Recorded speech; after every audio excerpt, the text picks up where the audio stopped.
ఏ పార్టీలో ఉన్నాడో చెప్పలేడు.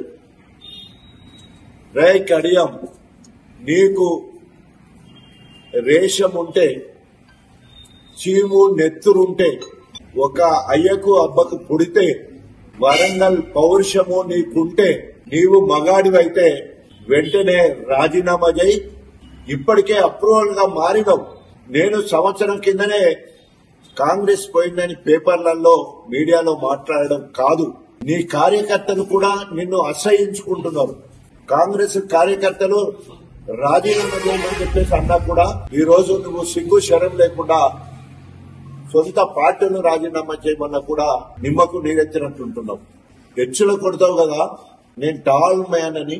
మరి ఏమైంది నీ పౌరుషం? అరే ఆఖరికి పశువులు, గడ్డి తిన్న పశువులు, అన్నం తిన్న కుక్కలు విశ్వాసంతో పనిచేస్తాయి. ఆ మాత్రం ఇంకిత జ్ఞానం నీకు లేదు. ఒకవేళ కనుక నువ్వు బీఆర్ఎస్ పార్టీలో ఉంటే ఒప్పుకో, ముక్కు నేలకు రాయి, కేసీఆర్ గారిని కలువు, తెలంగాణ భవన్ కు రా, యూరియా సమస్యల మీద నువ్వు మాట్లాడు. అదేవిధంగా ఏ బీఆర్ఎస్ పార్టీ నువ్వు ఎమ్మెల్యే అయినవో దానికి న్యాయం చేసే విధంగా చెంపలేసుకొని ముందుకొస్తే తప్పకుండా నిన్ను బీఆర్ఎస్ అంటాం.